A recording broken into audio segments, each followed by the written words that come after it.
about 100 pounds of salad mix at a shot. So the tank can be significantly fuller than this. We used to do this in those Rubbermaid bulk tanks. Those actually work pretty well, you know, for a wash tank.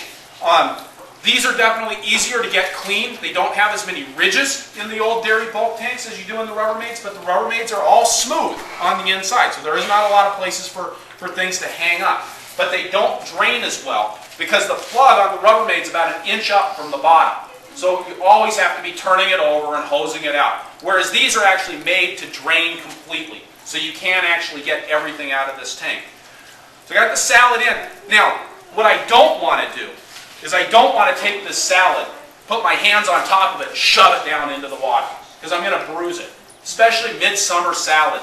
Okay? And stuff that's just at the wrong size. You can really do a lot of damage. So I take my hands, I'm going to stick them in, and then I'm doing a little round and round motion with them to actually bring the greens down without touching them. I got the waters actually bringing these down.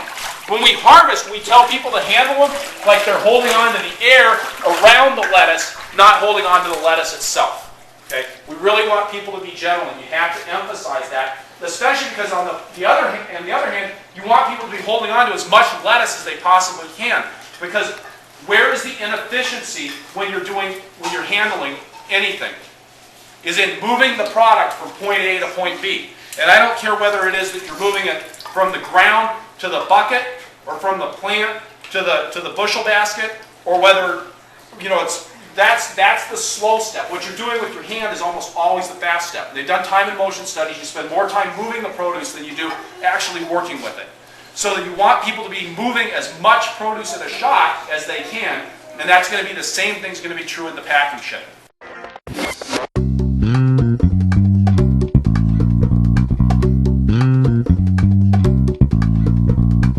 Spend some time in here picking out the junk. Now, I do know that I sent somebody out here on Friday. I said, go quickly pick me 20 pounds of salad. Don't take any time doing it because we aren't going to sell it. And just, you know, do it in a hurry. And so I'm seeing that there are leaves in here. This was picked on Friday, but there are things that are wrinkled. You know, if it's got a fold in it, it's going to start breaking down at that fold.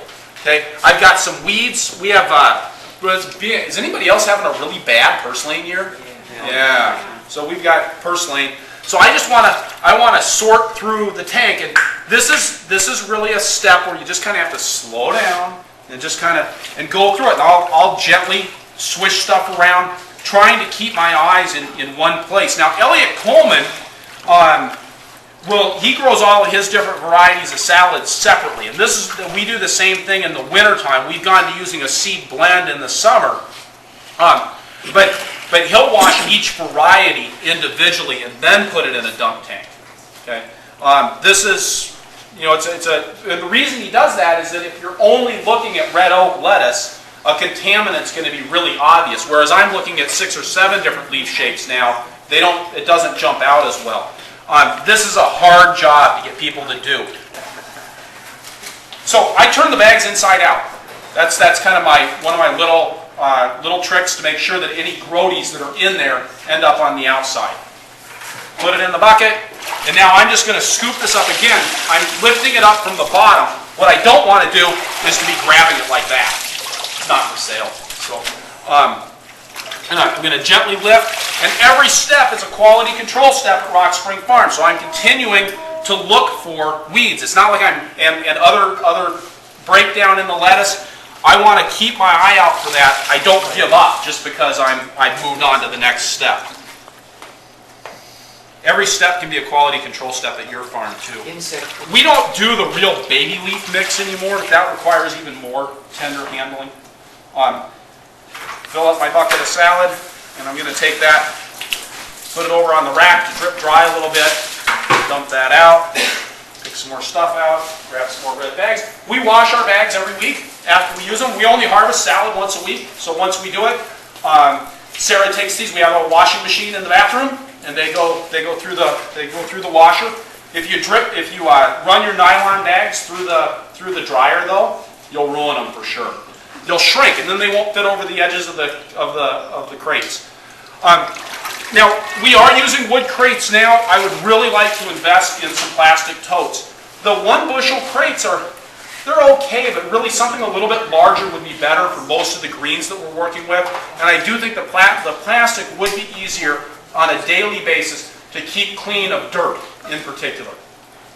So, but again, they're more expensive. I think I picked these up for like $6 a piece, and you get plastic totes, you're looking at 8 to 12. Or up to 20 if you want really high quality ones. Yeah, they probably last longer too, though. They would last longer, yeah. But as you know, Sam, it's all about cash flow. Sure. You know, when you got the money, you spend the money, and when you don't got the money, you just keep making things work. There we go. Now, did you like my salad spinner?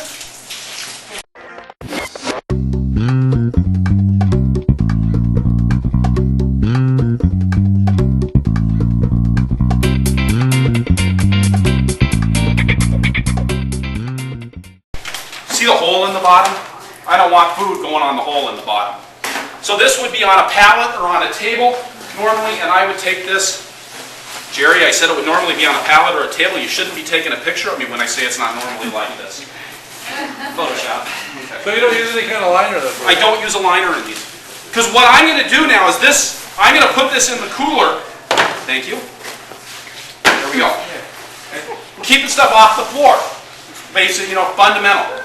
I'm going to put this in the cooler, and I want to leave it in there for about 12 hours, I've found. Actually, will crisp things up. It takes a little bit more of the surface moisture off, so we reduce the amount of condensation that we get on the insides of the bags when the salad mix warms up a little bit in somebody's kitchen or on the way home with their CSA box. And then when we do it bulk, that actually does get a liner.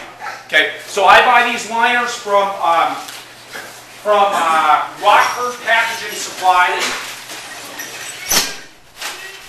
And they are food grade. They are food grade. The Rockford Packaging Supply specializes in products for the apple industry. But these liners fit in that bushel crate. So if I'm going to store something in the cooler for longer than 24 hours, it's going to get a liner inside the crate.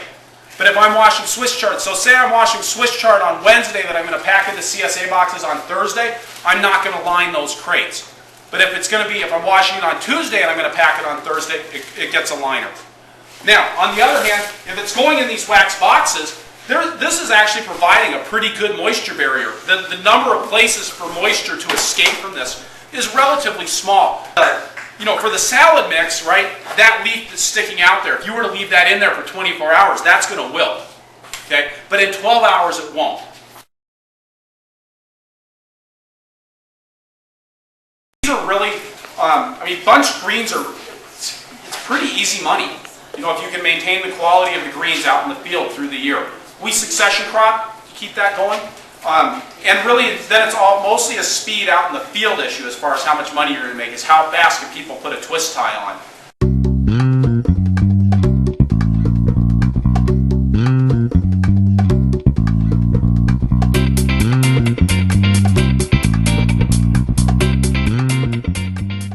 And then in here, the real trick, so we're going to dunk them in the water again. I want to get any visible dirt off of these.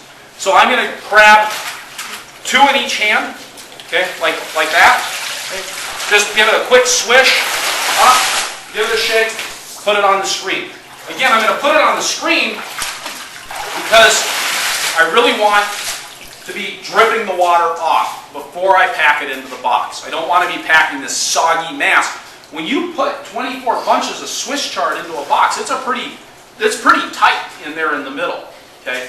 And you don't want it turning into this hot, sweaty, humid little mass in there because, again, remember your vegetables are alive, and until they cool down to 32 degrees, they're giving off quite a bit of heat as they go through their respiration process.